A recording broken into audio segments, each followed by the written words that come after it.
سعادتي نیک مرغی ده په قرآن کې د درنو اوریدونکو ستاسو پام راوړو د الحاج مفتی جان محمد راشد صاحب د قرآن کریم تفسیر او ترجمې درس ده. په دې هیله چې پوره ګټه ځینې واخلو. نیک مرغی ده په قرآن کې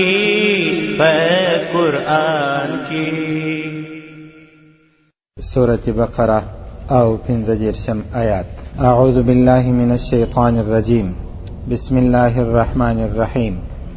وقلنا يا آدم اسكن أنت وزوجك الجنة وكلا منها رغدا حيث شئتما ولا تقربا هذه الشجرة فتكونا من الظالمين فأزلهما الشيطان عنها فأخرجهما مما كانا فيه وقلنا اهبطوا بعضكم لبعض عدو ولكم في الأرض مستقر ومتاع إلى حين فتلقى آدم من ربه كلمات فتاب عليه إنه هو التواب الرحيم.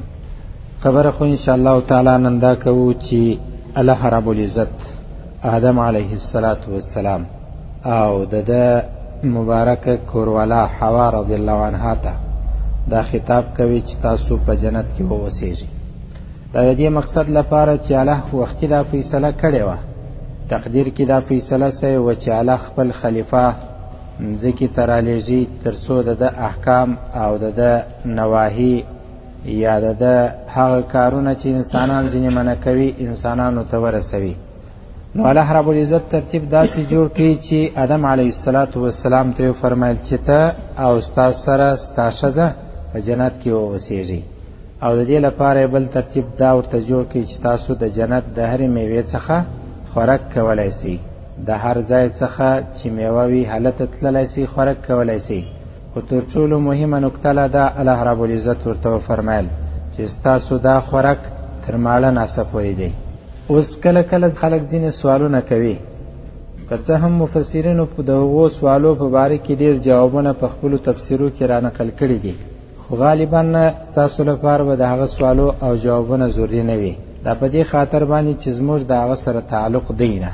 اوس یو سوال چې د هغو سوالو څخه یې زه باید وکړم هغه دا چې آدم علیه السلام خو په مځکه کې اوسېدی، نو د جنت د اوسېدلو نو الله رب العزت ولې ورته وفرمایل؟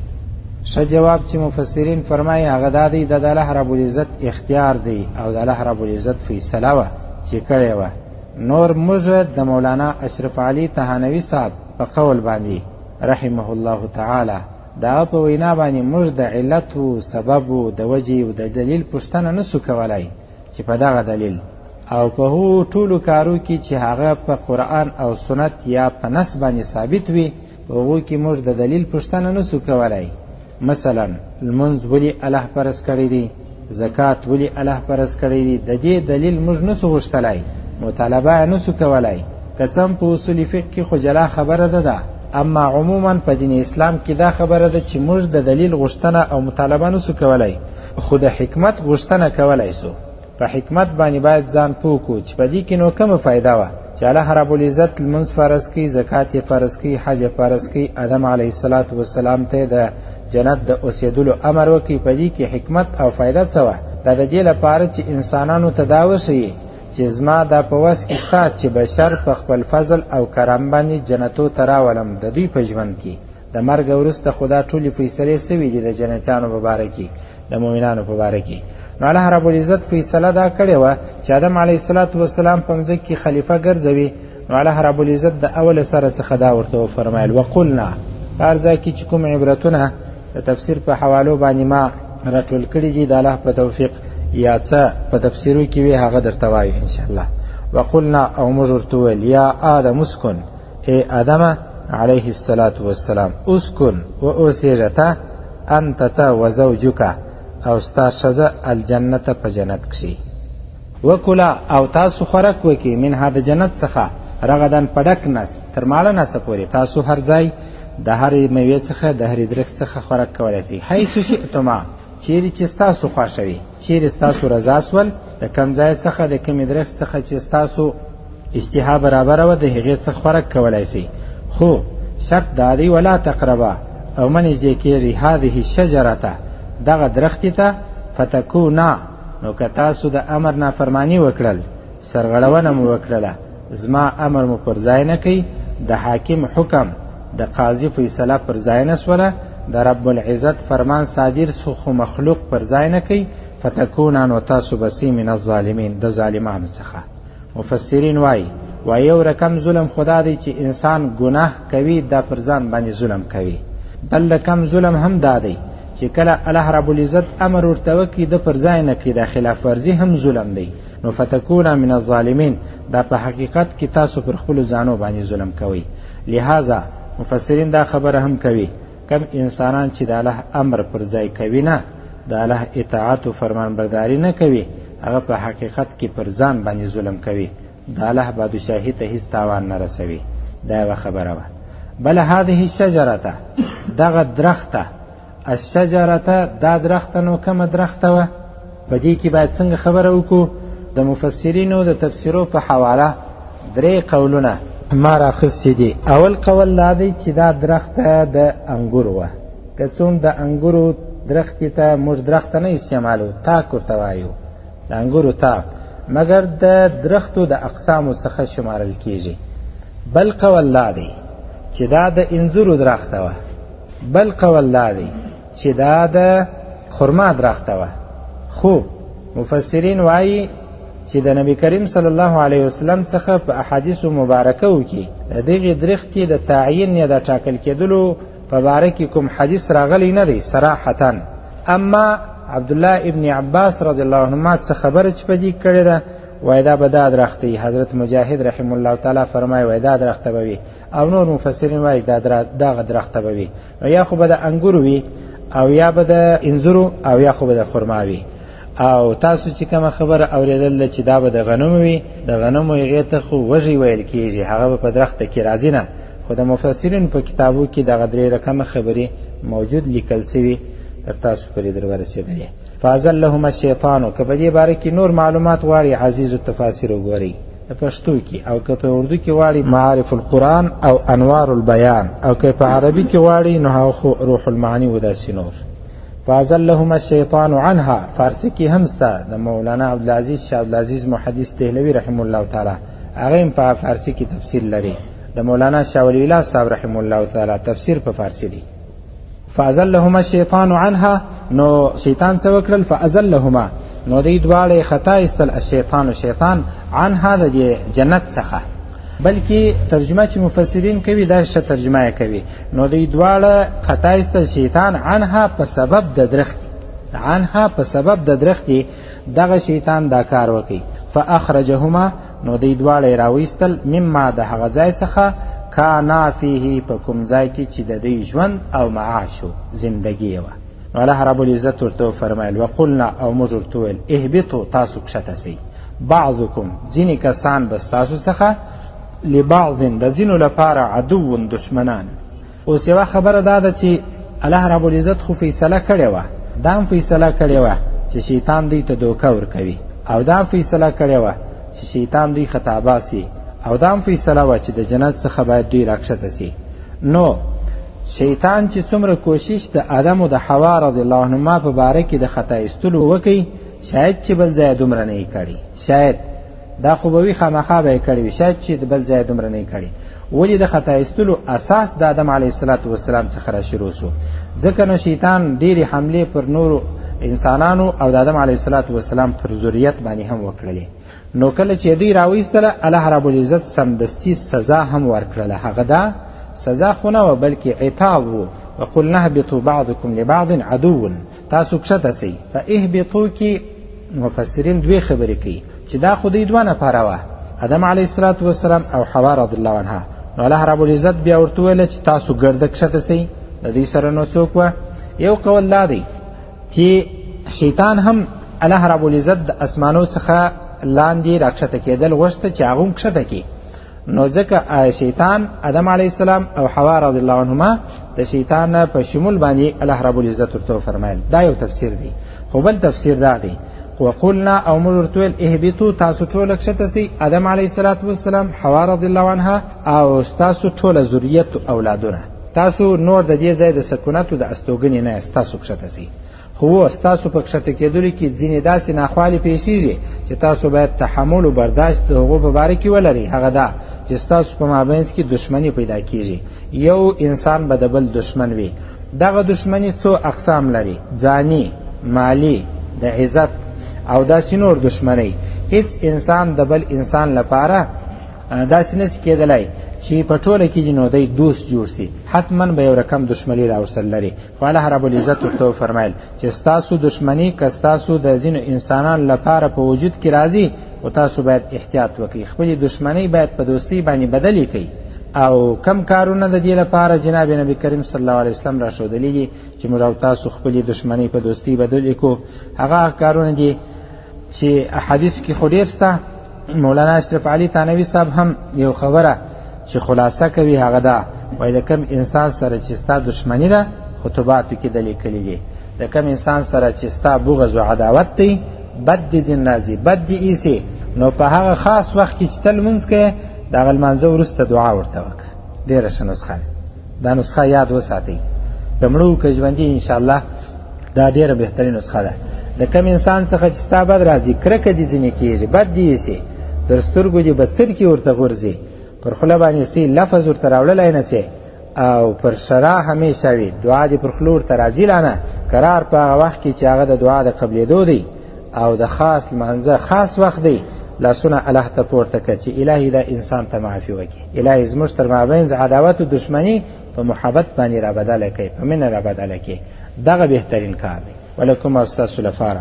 فی الارض په مځکه کې مستقر د استوګنې ځای دی و متاع او فایده ده الی حین تر یو وخته پورې دا ستاسو په مځکه کې استوګنه او ستاسو په مځکه کې د فایدې لپاره شان تر یو وخته پورې دی د دې څخه مفسرین دوه مطلبه باسي اول مطلب دا دی چې ستاسو د ټولو انسانانو ژوند او حیات د قیامت ورځې پورې دی دوم مطلب دا دی چې ستاسو د هر یو ژوند تر هغه وخته پورې دی چې کله ملک الموت علیه السلام راځي او ستاسو څخه ستاسو روح قبض کوي او ستاسو د بدنونو څخه روح کاږي تر دغه وخته پورې د دغه دنیا د ژوند څخه استفاده کولی سئ فایده پورته کولی سئ او ستاسو استوګنه او ژوند کول په دغه دنیا کې وي اوس نو خبره دا ده چې انسان په دې دنیا کې ژوند کوي او په دې دنیا کې د پورته کېدلو د استفادې کولو شان هم الله رب العزت ورته برابر کړی دی نو عاقل انسان هغه دی چې دومره کار په دې دنیا کې وکړي دا ژوند او د خپل وخت دومره قیمتي جوړ کړي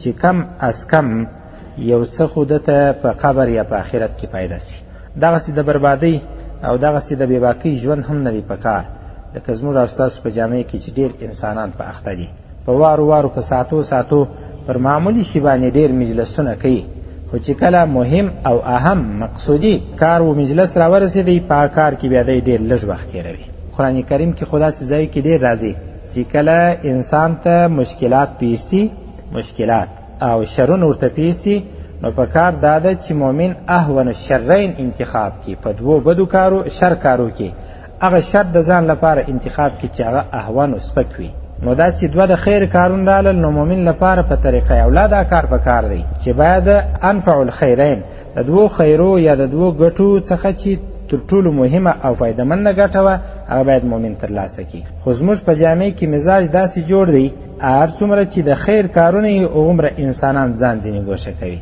هر څومره چې د شر ډېر بد ځایونه او بد کارونه یې هغومره ورداخلیږي او ورننوځي برعکس د معامله سرچپه ده اهون الشرین او داسې یا چې په انفع الخیرین د دواړو خیرو د دوو ګټو څخه بهترینه ګټه کومه ده د مؤمن باید دا مزاج وي چې هغه ښه ګټه راپورته کړي چې کله قصه داسې سوله آدم علیه السلام ته الله دا وفرمیل نو وروسته دوی خو خطا وکړله خطا خو هم وه او هغه خطا وه چې الله رب العزت تقدیري فیصله کړې وه چې دوی دا خطا کوي نو کار څنګه پیښ سو کار خو داسې پیښ سو چې کله دوی د هغې درختې څخه څکه وکړل الله رب العزت عتاب دا ورکوي چې د دوی د تنو څخه د دوی جامې جلا سوې وروسته آیاتو کې هم راځي یو څه خبره دلته کول پر غواړمه د دوی بدنونه لت سول کله چې د دوی بدنونه لت سوله نو د ډېر حیا او شرم څخه د درختي بلګونه پر خپلو هغو ځایو باندې اچول چې هغه د شرم او د حیا ځایونه دي وروسته په عبرتو کې زه دا خبره کوم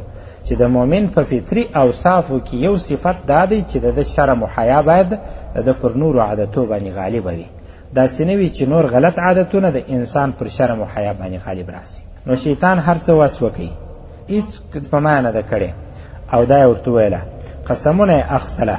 د آیاتو کې داسې راځي وایي قسم به ورته واخیستی، وقاسمهما انی لکما لمن الناصحین.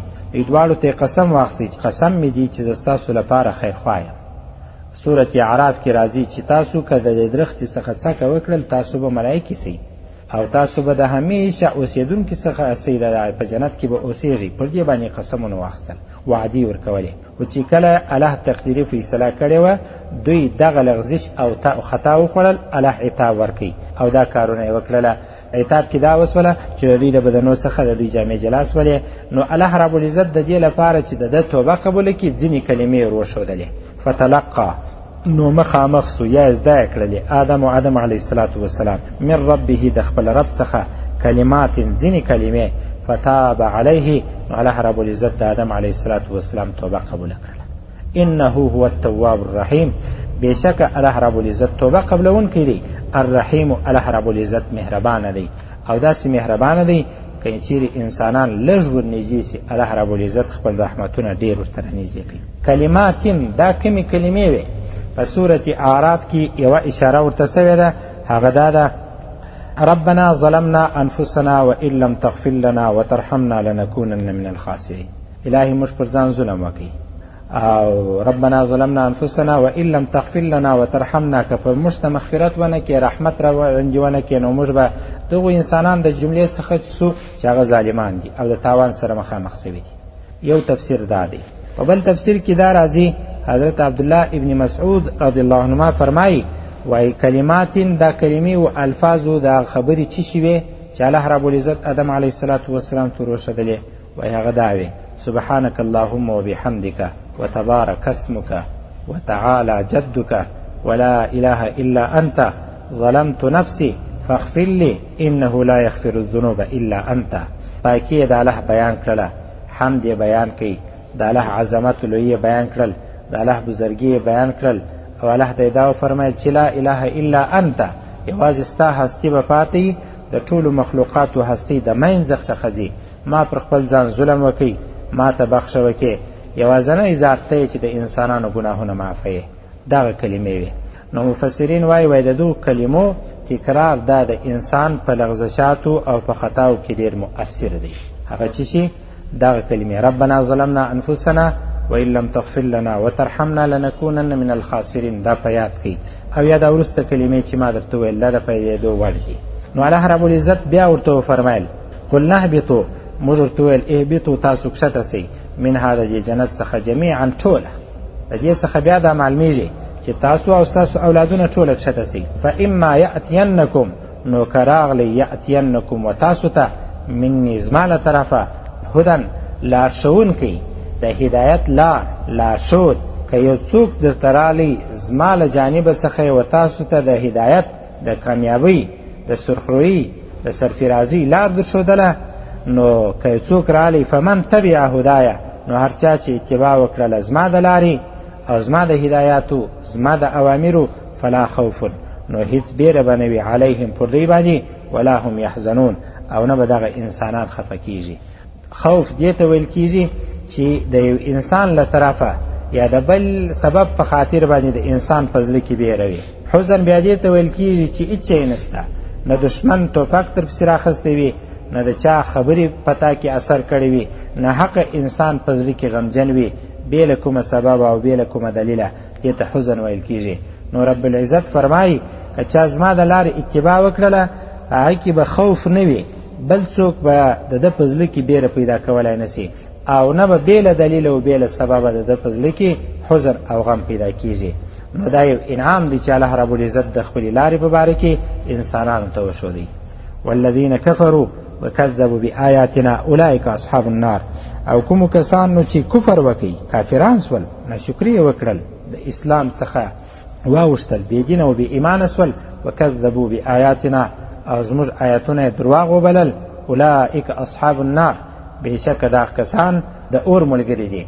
او حتمی دغه انسانان به د اور ملګري هم وي، هم دغه کسان به فیها په دغه اور کې خالدون همیشه وي، د اور څخه بیا خلاصېدلی نشي. یو څه نورې خبرې چې هغه ما را جمع کړي دي هغه دا د دغه درس څخه په لنډو ټکو چې عبرتونه ما رایستلي دي، که څه هم هر یو تفصیلواره دی خو زه په لنډو الفاظو کې درته وایم. اول عبرت د دې څخه د آدم علیه السلام د واقعو څخه دغو عبرتو څخه ما سوا چې مخکې درسو کې موږ او تاسو ویلي وه، یو عبرت دا دی چې الله رب العزت آدم علیه السلام بلکې انسان په مځکه کې خپل خلیفه وټاکي، نو انسان ته پکار دا ده چې د خلافت حق هم ادا کړي، د خلافت حق ادا کړي. اوس تاسو خلافت او ملکیت یو کتاب ابوالاعلی ممدودي لیکلی دی، هغه کې ډېر بد شان ویلی دی، هغه کې ډېر خراب بیکارې ویناوې سته. اما د خلافت تشریح چې په نورو کتابو کې انسانان کوي او د هغه حدود بیانوي او د هغه واجبات و فرائض بیانوي، د خلافت په موضوع کې تاسو په نورو کتابو کې څېړلی شئ چې خلافت واید شته، د دې سرحدات چیست دي. دا ضروري خبره ده. نو که انسان خلیفه د الله رب العزت خلیفه دی، خو د خلافت حق هم باید په مځکه کې ادا کړي. دا یو عبرت دی. بل عبرت دا دی چې د دا واقعیت څخه دا معلومه سول چې علم لوی نعمت دی. علم څنګه؟ هغه دا چې ابو داود شریف کې دا حدیث راځي، ان من العلم جهلا، د علم اکثره وخت داسې یو حصه جوړېدلی سي چې جهالت ورڅخه زیږي. مثلا که یو سړی علم زده کړي د دې لپاره چې نور انسانان په مات کې نور انسانانو په خوله کې قیزه او توقر واچوي، دا علم نه دی، دا جهالت دی. علم د دې لپاره چې الله رب العزت انسانانو ته خپلې غلطۍ پر وښوي او د الله رب العزت له طرفه د دغه انسان د مغفرت او بخشش سبب وګرځي. دغه علم الله رب العزت په قرآن کریم کې په وارو په ښو صفاتو ذکر کړی دی. نو دوهم عبرت دا دی. دریم دا سو چې د توبې اهمیت هم موږ ته معلوم سو. آدم علیه السلام چې توبه وکښله، د خپل خطا چې ځینې صادره سوې وه، الله رب العزت د دغې توبې اهمیت انسانان تور په ګوته کوي او ښیي چې تاسو پر خپلو ټولو اعمالو باندې توبه کاږئ. آدم علیه السلام چې د انبیاو په قطار کې راځي او هغه څوک دی چې ډېر تکلیفونه یې ګاللي دي، دی هم د ډېرو خطاو څخه باوجود، د خپل لغزشات څخه باوجود الله رب العزت ته توبه کاږي. الله رب العزت یې توبه معافوي او مغفرت غواړي. الله رب العزت احسان هم باندې کوي. موږ او تاسو ته هم دا پکار ده. څلورم چې دا تقریبا په نورو عبرتو کې هم راغلی، هغه دا تکبر بده بلا ده. کم انسانان چې تکبر په ځان کې ولري، هغه د هدایت ځینې نسي طی کولی، همیشه به د ناکامۍ په زینو کې شاته را روانې، د کامیابۍ په زینو کې مخته نسي تللی. تکبر هغه انسانان چې په دغه مرض باندې اخته سول، هغه د ښې لارې څخه الله رب العزت لرې کړله. پنځم هغه دا چې هر څومره یو څوک په علم کې لوړ وي، د هغه برتري تسلیمول پکار دي. تاسو ته معلومیږي کله کله انسانان د تکبر پر بنیاد باندې دی په علمیت کې کمزوري وي، د ښه عالم انسان هم علمیت نه قبلوي. دا تکبر علامه ده او دا د لوی علامه ده. خو کم انسان چې په علمیت کې لوړ سو، د هغه د علمي سویه، علمي برتري او علمي فوقیت دا باید تسلیم سي او انسان ته پکار هم دا ده. شپږم عبرت چې ما لیکلی دی هغه دا تر ټولو هغه عبرت دی چې انسان ورته متوجه هم سي. هغه دا د ګناهو په وجه باندې الله رب العزت د انسانان څخه نعمتونه اخلي. آدم علیه السلام په جنتو کې د درخت کې د خوراک یا کومه درخته چې وه د هغه د میوې د خوراک څخه منع سوی و، خو بیا هم دا خطا ځینې وسوله. الله رب العزت د جنتو د نعمتو څخه لرې کوي او په مځکه کې د استوګن لپاره ورته وفرمایل. نو کم انسان چې ګناهونه کوي، د ګناهو په وجه به د ده څخه نعمتونه لرې کېږي. خو د دې دا معنا نه ده چې څو کال او څو میاشتې انسان په نعمتو کې اوسېدی، لهذا هره ګناه کوي نو نعمت نسي لرې کېدلی. الله رب العزت په داسې وخت کې دی بیا نعمتو کې او تنها به یې پرېږدي چې بیا یې پښتانه وایي لاس به یې یوې خواته نه ګرځي، نه به په وس او توان کې څپراوي. نو مهم کار دا دی چې انسان ګناهونه پرېږدي چې د ګناهو په وجه باندې انسان څخه الله نعمتونه اخلي. اووم عبرت دا دی چې شرم او حیا دا د انسان په فطري او صافو صفتو کې راځي.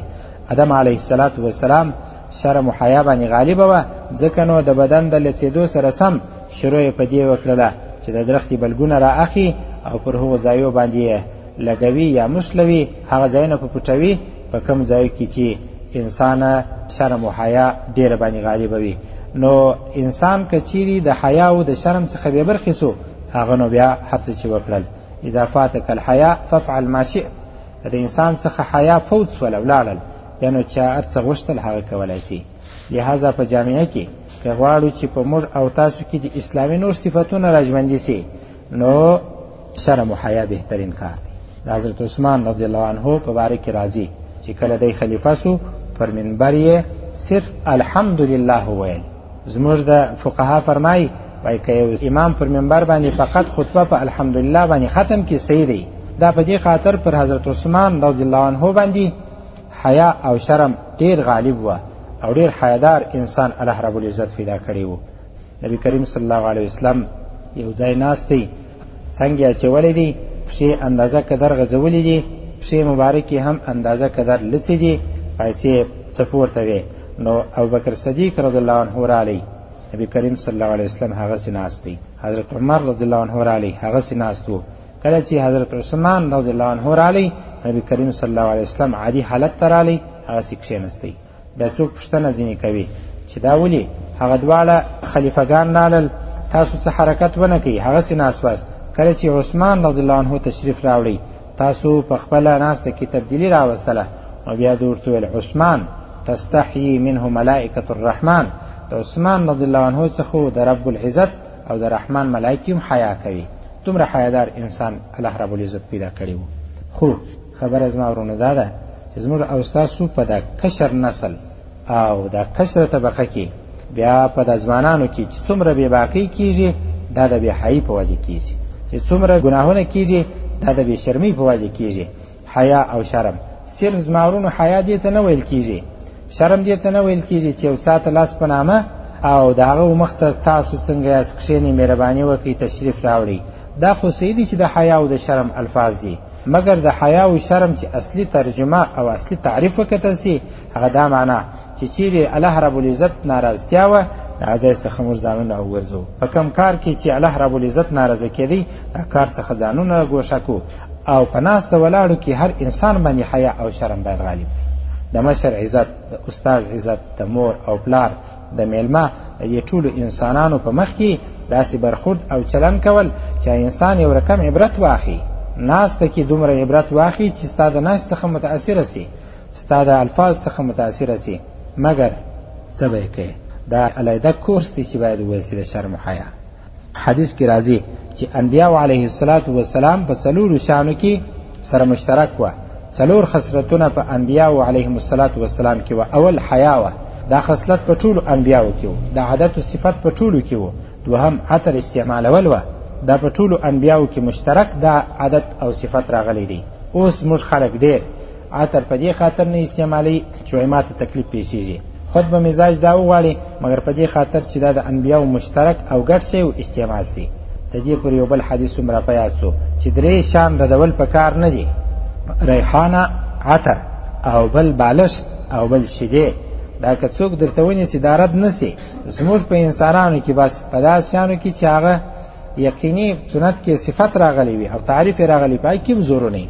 بالش په درته کښېږدم یا داسې زورونه در سره وي، خو مې ځینې وایخه د الله نبي څه فرمایل دي، د انسان ستړیا په بالش لرې کېږي، ځینې وایخه مې ردوه.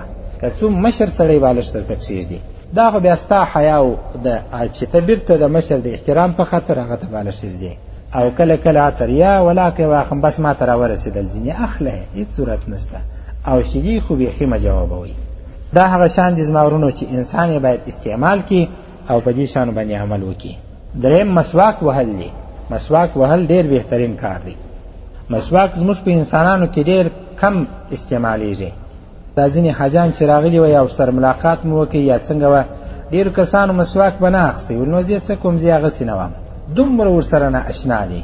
تسبیح یې اخیستلې، تسبیح اخلي، دا هم د ذکر کولو یو اله ده. او د تسبیح پر اړولو یا د تسبیح د ثبوت په باره کې تاسو فضل اعمال د مولانا زکریا صاحب راواړوئ چې د دې ثبوت سته په احادیثو کې. نبی کریم صلی الله علیه وسلم یو ځای ځي، هلته پر دغه د خرما پر مندوکو باندې ذکر کیږي. په دې باره کې نو د ډېرو علماو اقوال مولانا زکریا صاحب راخیستي دي. دا تاسو هلته کتلی سئ.